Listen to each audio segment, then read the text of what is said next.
Imagine the ultimate American hero.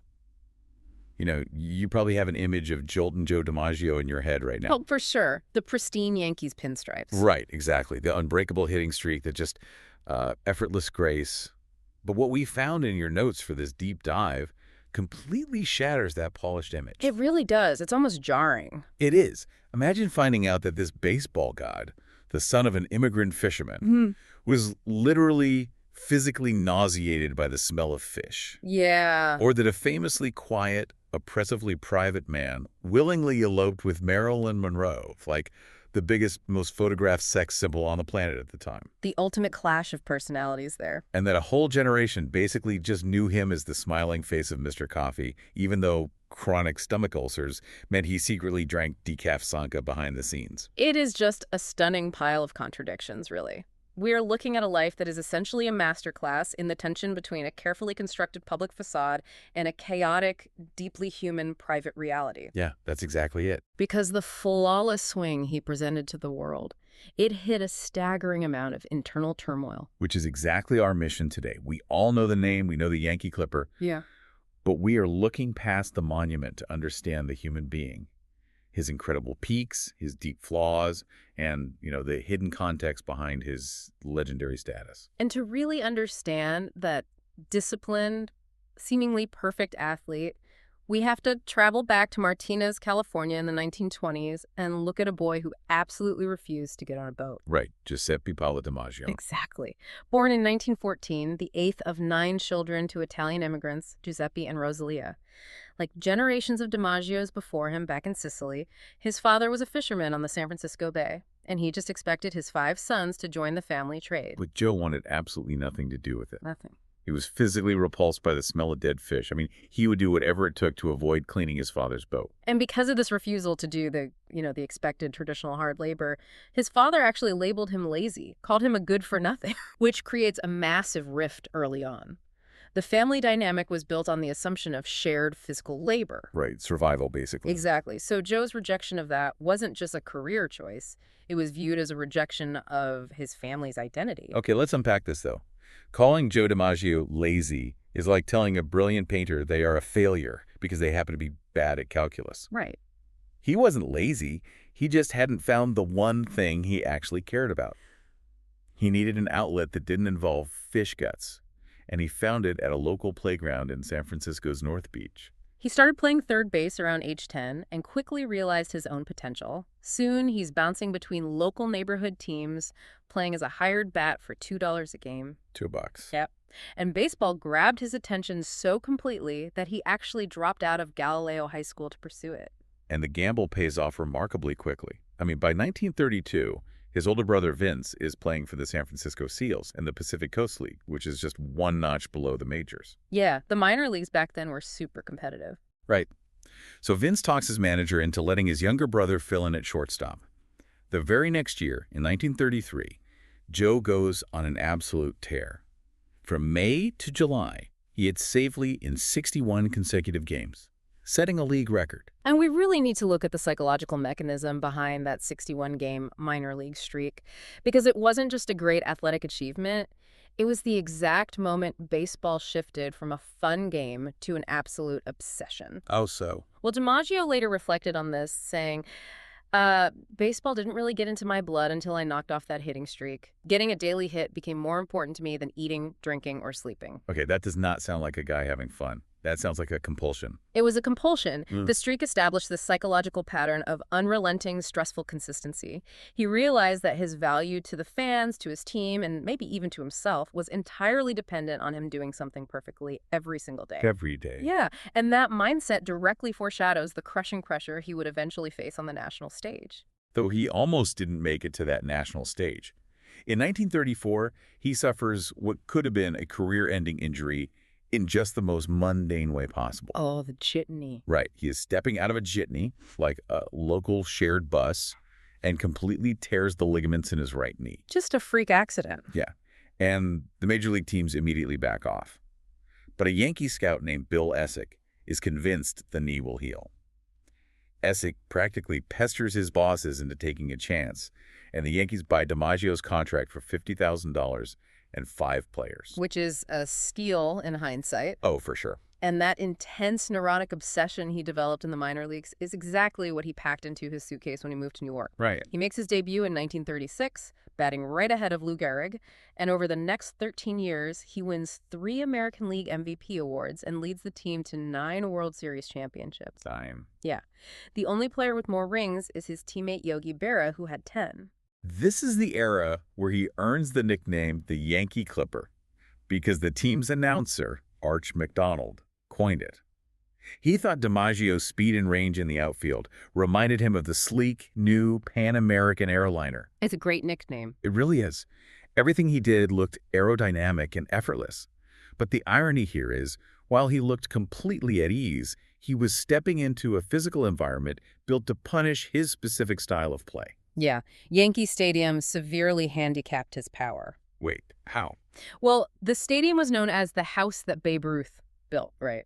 So the physical architecture heavily favored left-handed pull hitters like Ruth, with a very short porch in right field. Okay. But DiMaggio was a right-handed hitter. For him, left center field was an absolute nightmare. It was a cavernous 457 feet deep. Wait, 457 feet? Yeah. Let's talk about how that actually works for a hitter. Yeah, so when a powerful right-handed hitter really connects and drives a ball into the gap, it naturally travels toward left center. Okay, physics.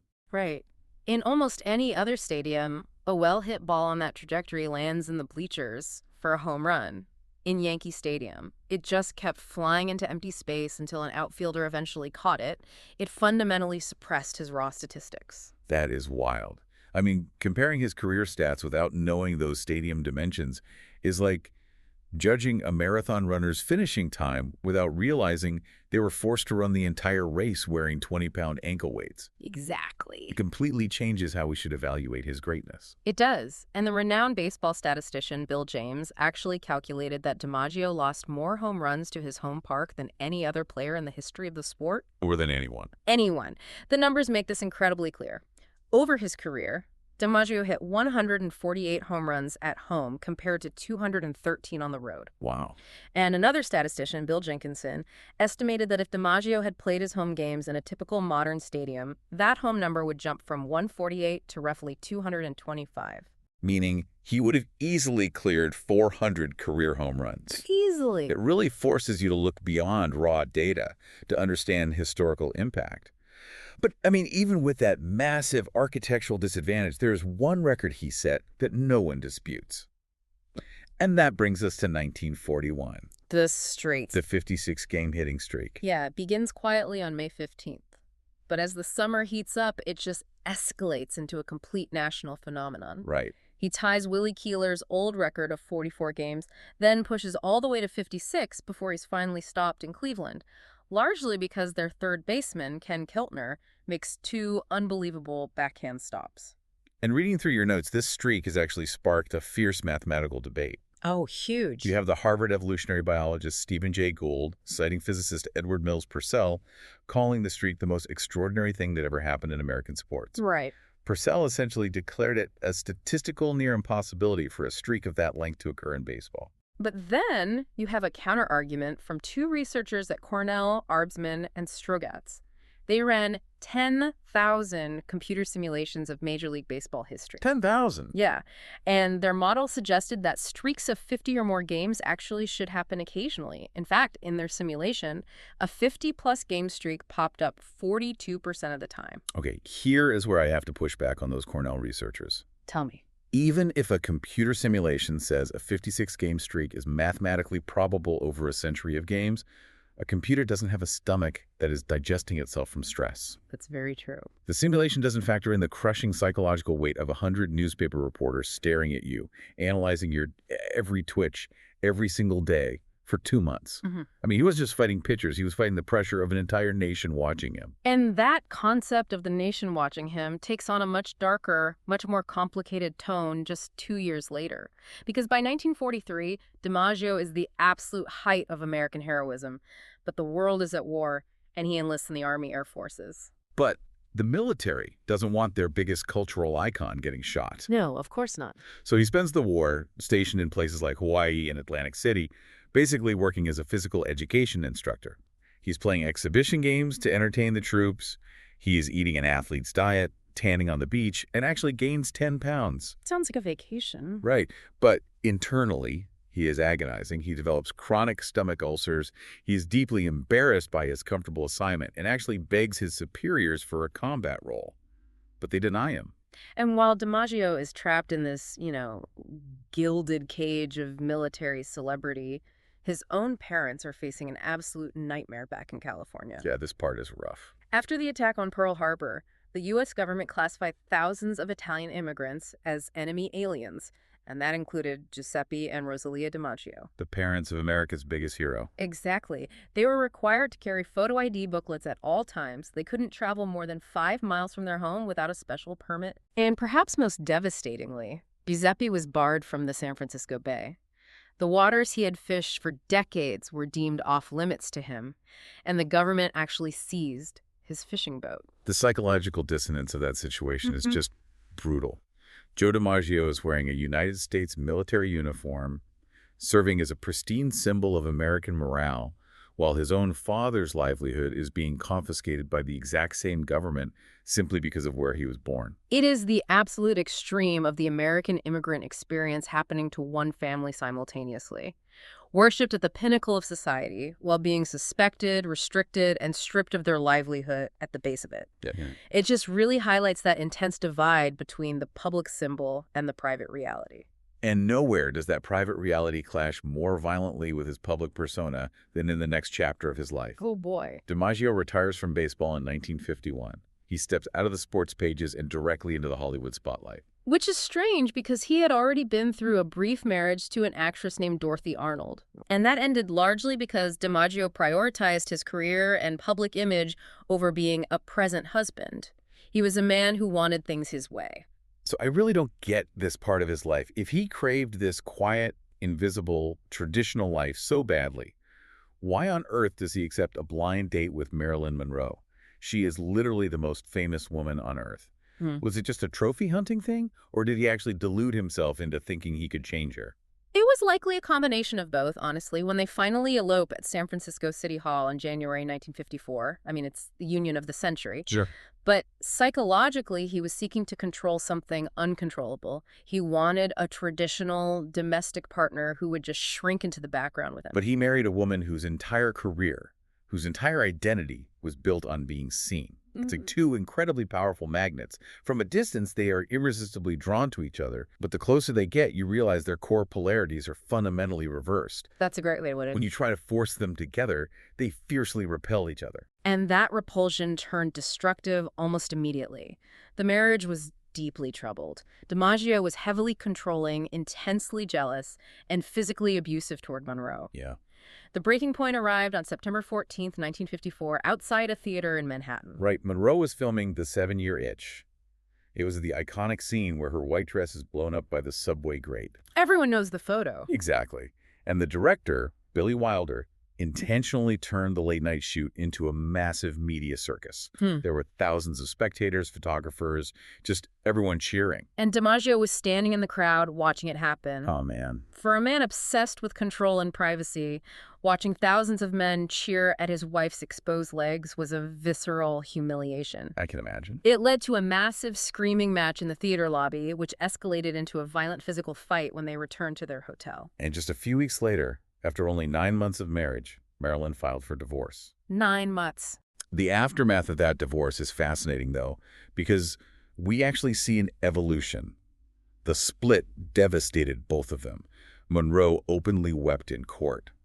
But for DiMaggio, losing her seemed to trigger a profound realization about his own toxic behavior. Right. He underwent therapy. He stopped drinking alcohol. He actively tried to change. And because of that work, their paths do cross again. By 1961, Marilyn's life is unraveling. Her marriage to Arthur Miller is ending, and she's struggling deeply with her mental health. Right. DiMaggio steps back in, famously securing her release from a psychiatric clinic in Manhattan and bringing her to Florida to rest. See, he fails her completely as a husband because of his need to control her.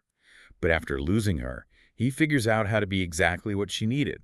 a silent, fiercely loyal protector. Exactly. Marilyn even told a magazine shortly before her death that they finally had a true understanding as friends. And when she dies tragically in 1962, it is Joe who steps up to arrange the funeral. He is furious with the Hollywood machine and the political elite who he felt exploited and abandoned her.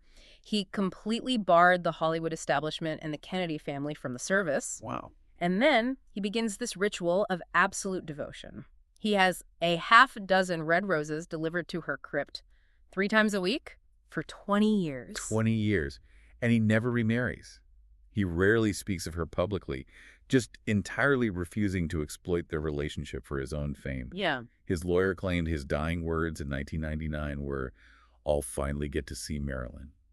Now, just to be completely impartial with the source material, DiMaggio's brother Dom strongly disputed that lawyer's account and questioned his financial motives for saying it. Sure, that's important context. But regardless of his literal final words, his quiet devotion to her memory for the last 40 years of his life is undeniable. Which really brings us to the final decades of his own life. As he grew older, he became fiercely protective of his status as a living monument. He insisted on being introduced at all public events as the greatest living ballplayer. And he enforced it.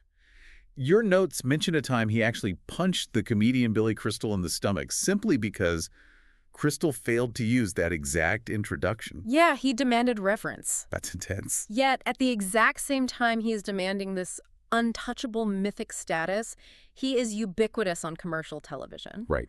For kids growing up in the 70s and 80s, DiMaggio wasn't a baseball player. He was the spokesman for the Bowery Savings Bank and the incredibly famous face of Mr. Coffee Drip coffee makers. Even though his stress-induced ulcers meant he was drinking decaf Sanka when the cameras turned off. Exactly that tension again. But there's one final detail from the notes that perfectly captures the unpredictable ripple effect of a life. Oh, I love this part. In the spring of 1981, a geneticist named Mary Claire King is rushing through the chaotic San Francisco airport. She is desperately trying to get her mother onto a flight to Chicago while also trying to catch her own flight to Washington, D.C. for a crucial, career-defining meeting. A total nightmare scenario. Right. She has her young daughter with her, and she is about to miss everything. And out of nowhere, Joe DiMaggio sees what is happening and steps in. Yeah. He offers to babysit King's daughter right there in the terminal so King can run her mother to the gate. Because DiMaggio took a few minutes to do this random favor, Mary Claire King made her flight to D.C. Which is huge. And that trip resulted in her securing a major grant from the National Institutes of Health. That specific grant funded the research that led to her groundbreaking discovery of the BRCA1 breast and ovarian cancer-causing gene. It's just wild to think about. We look at a life that began with a boy avoiding a fishing boat, peaked with a mathematical anomaly on a baseball diamond, crashed in a violent hotel room with Marilyn Monroe, and somehow ends up tangentially connected to a massive medical breakthrough. You look at that smooth marble statue of the hero we talked about at the beginning, the pristine public face. But when you really zoom in, the most fascinating parts of the sculpture are the deep cracks. Joe DiMaggio spent his entire life trying to perfectly control his swing, his public image, and his relationships. But his greatest, most enduring impacts came from the things in life that are entirely impossible to control. Absolutely. And it leaves you with a really fascinating thought experiment when you look at the landscape of fame today. How do you mean? Well, DiMaggio's myth survived because he lived in an era where journalists basically agreed to keep the camera lenses pointed only at the field. He could hide his ulcers, his outbursts, his deep internal chaos. Right, the gentleman's agreement with the press. Exactly. But imagine a personality like that in today's world of 24/7 social media, where every fan has a camera and every private flaw is instantly broadcast. You wouldn't last a day. It really makes you wonder if the rigid, carefully controlled heroism of a Yankee clipper is even possible to construct anymore. Or if that kind of American myth died the exact moment we all gained the power to look behind the curtain.